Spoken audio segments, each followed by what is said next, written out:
அஸ்ஸலாமு அலைக்கும் வரஹ்மத்துல்லாஹி வபரகாத்துஹு. அளவற்ற அருளாளனும் நிகரற்ற அன்புடையோனும் ஆகிய அல்லாஹ்வின் திருப்பெயரால் ஆரம்பம் செய்கிறேன். நிச்சயமாக குற்றமிழைத்தார்களே, அவர்கள் ஈமான் கொண்டவர்களை பார்த்து உலகில் சிரித்து கொண்டிருந்தார்கள். அன்றியும் அவர்கள் அண்மையில் சென்றால் ஏளனமாக ஒருவருக்கொருவர் கஞ்சாடை செய்து கொள்வார்கள். இன்னும் அவர்கள் தம் குடும்பத்தார்பால் திரும்பி சென்றாலும் தாங்கள் செய்தது பற்றி மகிழ்வுடனே திரும்பி செல்வார்கள். மேலும் அவர்கள் முக்மீன்களை பார்த்தால் நிச்சயமாக இவர்களை வழி தவறியவர்கள் என்று கூறுவார்கள். முக்மீன்களின் மீது அவர்கள் பாதுகாவலராக அனுப்பப்படவில்லையே. ஆனால் மறுமை நாளில் ஈமான் கொண்டவர்கள் காஃபிர்களை பார்த்து சிரிப்பார்கள்.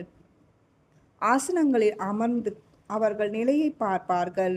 காஃபிர்களுக்கு அவர்கள் செய்து கொண்டிருந்தவற்றுக்கு தக்க கூலி கொடுக்கப்பட்டதா என்றும் கேட்கப்படும்.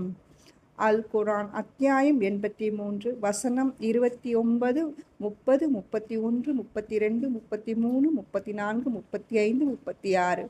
ஜஸாக்கல்லாஹ் கைரன் கஸீரா. அஸ்ஸலாமு அலைக்கும் வரஹ்மத்துல்லாஹி வபரகாத்துஹு.